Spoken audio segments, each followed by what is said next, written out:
Frank! Frank!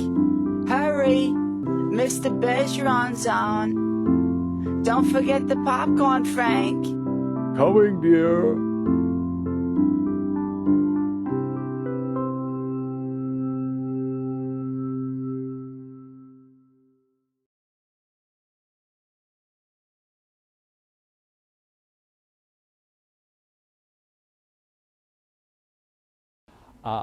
Hello.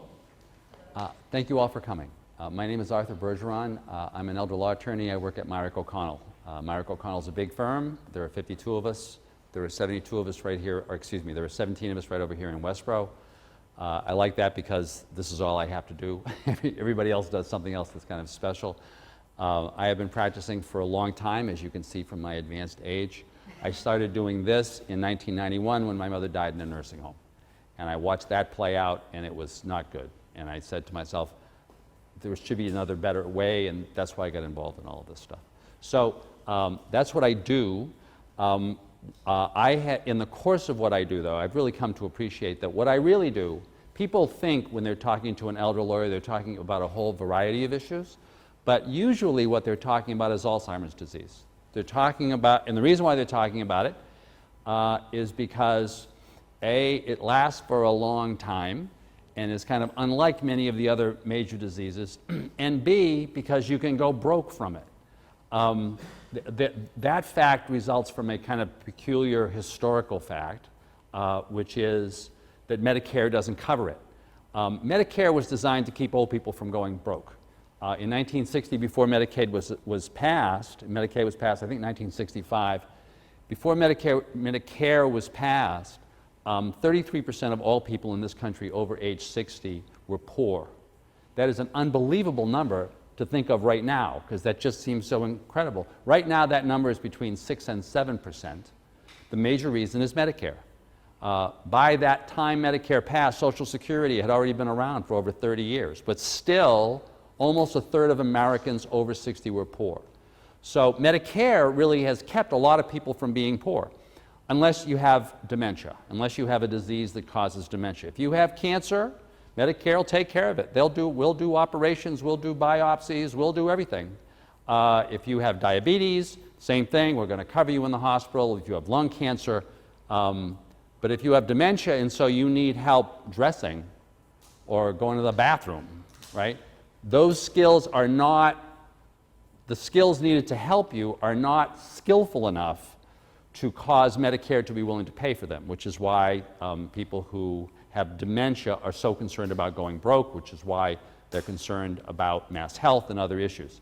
So that's why I kind of do what I do. So in the course of this, I find myself dealing, though, with a whole bunch of players who are involved in this, and one of the primary players are the folks from the Alzheimer's Association. Because what I do is totally, from a broader perspective, stopgap. I'm trying to help people who are worried about Alzheimer's now or who have it and are worried about how to deal with it, because it's not going to get cured over the next couple of years. I cannot tell people, nobody can tell someone who has dementia where they already have Alzheimer's, that in their remaining lifetime there is going to be some way to slow this down to the extent, or certainly to reverse anything. In the longer run, though, that's really kind of what the Alzheimer's Association is about. They're helping people with immediate kind of issues, but they're also helping people with trying to find cures. So we're doing this set of presentations. I'm doing it with the Alzheimer's Association, so you can meet them, and also with BayPath Elder Services. How many people here have heard of BayPath Elder Services? Raise your hand. Oh, not enough. So BayPath, and by the way, that camera's there because this will be rebroadcast on cable, because of course so many of the families that are dealing with Alzheimer's early stages are not here because they're at home, because you've got caregivers and people who are at home, many of them who don't want to leave their home anymore because they're nervous to, because they have early stages of Alzheimer's. So BayPath is a nonprofit ASAP, an Aging Services Access Point, or ASAP, whose purpose is to basically funnel federal and state dollars to you or to your relatives who are elders and who need it. They are a nonprofit. They are your tax dollars at work. And so many of the programs to help families deal with Alzheimer's are administered by BayPath, and they actually write the checks. So you want to be their friend, right? Nancy Sherman is here from, Nancy Stevens is here from BayPath to talk to you a little bit about that. Then, because the point of this presentation is to talk about, so if you've got some signs that you look like they may be, the Alzheimer's type signs or dementia signs, but you're not sure, kind of what do you do? And I think the folks from the Alzheimer's Association can help you talk about that. BayPath can talk to you about programs that are available. And then I asked two other people to come. Tammy Pozaricki from Pleasant Trees. Pleasant Trees is a so-called social day model. These are places for folks to go who have dementia in the early stages so that they can socialize, be with other people who have dementia in early stages, be with caregivers, and hopefully as a result of all of that, slow down the progress of the disease and also just live happier lives at those times. Because it has been my experience that when people have got Alzheimer's, what they tend to do, or when they think they do, they tend to first deny it, and then secondly to hide in their house. I know husbands and wives all a lot. Oh, we don't see the kids anymore. We don't really need to see them, and we don't see our friends anymore because we're kind of embarrassed. Because for many people, Alzheimer's isn't a disease but an embarrassment. So I wanted to have Tammy talk to you about that program. There were a number of these throughout Massachusetts. This is just the closest one, but I wanted you to get a sense of that, right? Then I also wanted to have Shelby Marshall talk to you because Shelby is involved in one of the many home care entities that provide home care that are in this area. There are a lot of them. And by the way, for those of you who are interested in getting home care, one of the first people you want to talk to is the folks over at BayPath, because they are the single biggest vendor of home care services. They buy home care services for a whole bunch of people using state and federal dollars. So they know everybody, right? They've kind of vetted them so that if you've got home care, if you don't kind of know who to trust, right, this is a good way to be talking about that. So the people that I talk about, my friends Frank and Mary. Frank and Mary and their three children, Peter, Paul, and Mary Jr., have a home that is worth about $300,000. Its value is going up now because the economy is getting better. He has an IRA, 150. They have an annuity worth 100. They've got bank accounts worth about $75,000. They're not rich, but they're not poor. They don't have a mortgage. He's got a pension and Social Security, and she's got Social Security, so they've got income of almost or a little over $3,000 a month. They're going to be just fine for the rest of their lives. They'll be able to fulfill their dream of living in their house until they die and being buried in the backyard, unless one of them gets Alzheimer's, in which case there may be some issues that we want to be talking about, and we'll talk about those a little bit later on. Because the issue is, so what if Mary is not feeling well? What if she is not feeling well? Once again, she doesn't have the serious stages of Alzheimer's. She would not be eligible for nursing home care, nor would anybody want to go, right? But the question is, what can you do to help her? And how can you know if she is being forgetful, whether she has Alzheimer's disease? To talk to us about that, my friend Julie McMurray from the Alzheimer's Association. Julie? With Frank and Mary, Eldorado, with Frank and Mary, yeah. Frank, hurry. Mr. Bergeron's on. Don't forget the popcorn, Frank. Coming, dear.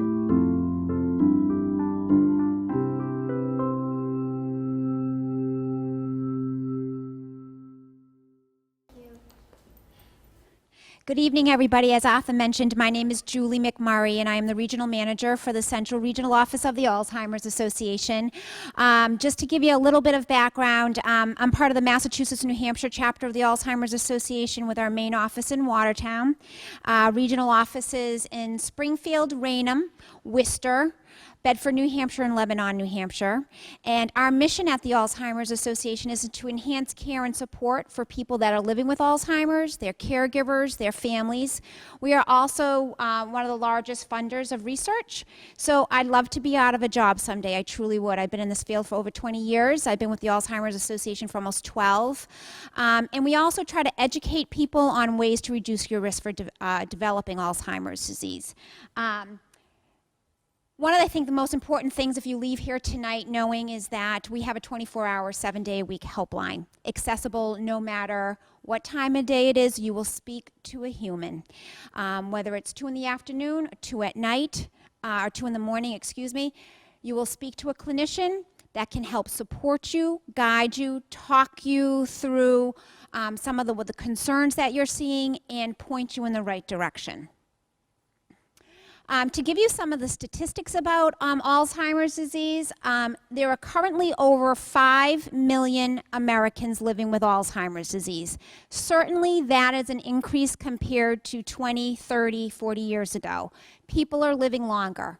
Age is the biggest risk factor. And by mid-century, 2050, we will be looking at over 11 million individuals living with Alzheimer's because our baby boomers are our biggest population. Every 60 seconds, someone develops Alzheimer's disease. It is currently the 6th leading cause of death, and 1 in 3 seniors die from Alzheimer's disease. In 2013, 15.5 million families and friends provided over 17 billion hours of unpaid care that was valued at $220 billion, okay? So how many of you here forget? Right. Forgetfulness really is part of normal aging. You know, we live in a very fast-paced world and we get a lot of information coming at us. We have a very hard time turning off. You think about the number of TV channels that we have access to compared to 20 years ago. We have a lot of information, and so yes, we are going to forget. The concern lies is when that forgetfulness interferes with normal day-to-day activities, okay?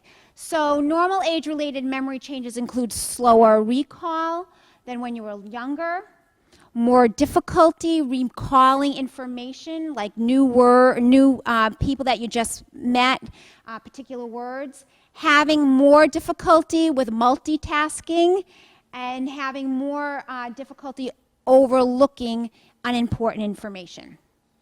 So what is dementia? For people that know me, I could speak for hours on Alzheimer's disease and dementia, but dementia in and of itself is not a disease. It really describes symptoms. So those symptoms include memory loss, problems with language, increased confusion, changes in visual and spatial relationships, poor or decreased judgment, problems with thinking, planning, and organizing tasks, changes in mood and behavior, and changes in personality. So these are some of the warning signs, okay? Alzheimer's disease is the most common form of dementia. It's estimated about 70% of all people living with a dementia diagnosis, it is of the Alzheimer's type. It's important to also note that there are some illnesses that can cause those dementia-like symptoms, but they are treatable. They include brain tumor, a urinary tract infection, a thyroid condition. Depression can mask the symptoms of Alzheimer's disease, okay? Medication side effects or medication interactions, okay? So that's where it's so important to get a good diagnosis to determine what is causing the changes in your loved one's memory. So the irreversible dementia are Alzheimer's disease, the most common, vascular dementia, which accounts for about 17% of all dementias, Parkinson's disease, Lewy body dementia, and frontal temporal lobe dementia. So In general, they all have very similar characteristics, but there's usually a characteristic that or two that differentiate itself from the other types of dementia. So Alzheimer's is very progressive. Vascular dementia, a person usually has a stroke or a mini TIA, they have a decline, they plateau, they might have another TIA, they decline. Lewy body dementia, a person may have more falls. They also may experience some hallucinations and delusions. Frontal temporal lobe dementia, a person has a flat affect, and they have more compulsive, obsessive issues. So why is it important to get a diagnosis? If you see some of these early signs that we just talked about, it's really important to have a conversation with your doctor. Certainly, the goal is to rule out some treatable causes of the changes in one's memory. Certainly, getting an early diagnosis, a person can have access to other treatments. Can plan for the future. It's so important with early diagnosis. A person has the ability to take control and put things in place on how this disease is going to affect them and their loved ones. Treat health and stroke-related risk factors. And diagnosis can help expand medical support. Certainly goes beyond your primary care physician, possibly a neurologist, as well as a psychiatrist or a psychologist. And it allows people to get involved with research. Research really is the key to finding a cure or a means of prevention. We have a program at the Alzheimer's Association called Trial Match. It literally connects people to clinical trials in your area. And they're not all drug related. Some are prevention trials, some are diet trials, some are just caregiver surveys. But I have cards here, and if you fill one out, it just allows us at the Alzheimer's Association to call you to get some more information, and at that time, if you're interested, we can connect you. Just to go over a couple of the services that we recommend, everything we do for families is free of charge. The helpline is key. We really can educate you on getting a diagnosis, where to get a diagnosis if your doctor's not listening to you. We also can do a one-on-one care consultation where we sit down with families and we listen to what their situation is, and then we can go over specifically what their needs are, highlight those needs, and connect you to community resources. We do multicultural outreach. We have a program called Medic Alert Safe Return, which is a Wanderers Alert system that is a nationwide program. We also have over 220 support groups in the state of Massachusetts for caregivers. We also have some for people in early stages, as well as young onset. Support groups in young onset dementia is a type of dementia that affects people under the age of 60. And we do a lot of public policy work, both state level and nationally. And again, we do a lot of research. I'll be available at the end of the program to answer any questions, but I want to turn it over to the next person. Thank you. And before the Bay Path folks start, I just want to emphasize a couple things. First of all, people inevitably come to a presentation, they come to a seminar looking to learn some specific things. And what I try to focus people on is, it isn't so much what you learn right now, it's the people that you meet and know. You really should talk to Julie. And if there's two or three takeaways to come from here, one of them is to get the contact information from them. And if you have any more questions, call them. Just call them, right? They are there 24 hours a day. They're really interested. The second thing is the trial match program. There are now a few ways that folks have discovered, that scientists have discovered, to at least find out whether you have Alzheimer's before you demonstrate symptoms. But they're not great, and they're extremely expensive. MRIs, they can kind of see some brain deterioration before you start showing dementia. So really right now, in terms of the research that's going on, the only way that we can find people to test, right, to see if there are treatment therapies or drug therapies or anything else that can slow the dementia is by finding people who are showing symptoms early on. So the trial match program that Julie is talking about is just crucial. If you think that you're early stages, if you have it, it may not save you. It may not save you. It's late at this point if you already have dementia. But it may save me, so I'd really like you to do this. It may help a lot of people in the future, and it's kind of what our only kind of possibilities are. And just the third thing is just, once again, if you're worried about this, try to get a diagnosis, and try to get a diagnosis from someone who does a lot of this, and talk to your doctor about that. If he's a primary care physician who does not do a lot of this, talk to him about that to make sure that you get the right diagnosis. Because what kind of disease you have really affects your chances of success in treatment, what kinds of treatments you should really have. So, Nancy Stevens from BayPath is going to talk to you about the variety of their programs that are available. They're available to all seniors, but they have a real special application if you're in this situation. They're really important programs. They are not the nursing home programs. They are the kind of very early stage dementia to help you and your family face early stage dementia issues. Nancy. Eldorado with Frank and Mary. Eldorado with Frank and Mary. Yeah. Frank, hurry. Mr. Bergeron's on. Don't forget the popcorn, Frank. Coming, dear.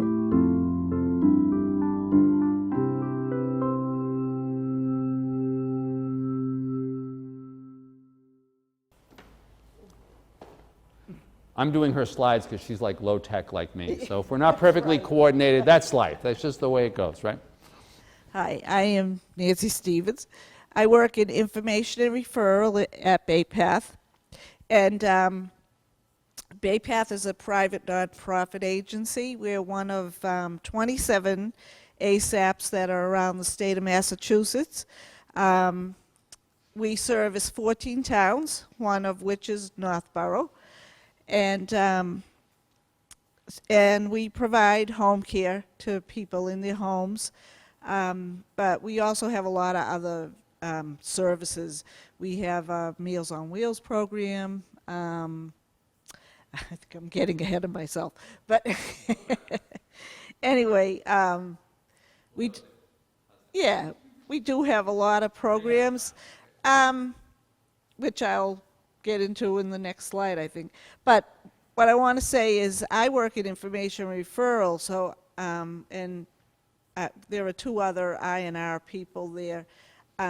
If a person has a question about services, or, I mean, we get a lot of phone calls about various questions on all kinds of things. And so you would call information referral, you would get either me or my colleague Jane, and we can give you resources, we can tell you about, give you other information, or if it's that you're looking for home care, we would then do a referral over the phone, and after the referral, the initial phone referral, you would have an intake from one of our intake specialists. They would come to the home and do a full assessment in the home to determine if the person is eligible for home care. No, basically there's three criteria for the home care program. A person has to be at least 60 years of age or older. The second criteria is that they have to have at least 6 activity of daily living needs. What that means is if a person needs assistance with bathing, dressing, meal preparation, housework, laundry, shopping, transportation, transferring, if somebody uses a walker or a cane or a wheelchair and they're having trouble transferring from the bed to the chair, and any of those activities of daily living, if there's at least 6, there are 3 critical, what the state or Executive Office of Elder Affairs determines that there are 3 critical needs, and those are personal care, meal preparation, and shopping. So if anyone has one of those critical needs, they would be eligible to get home care.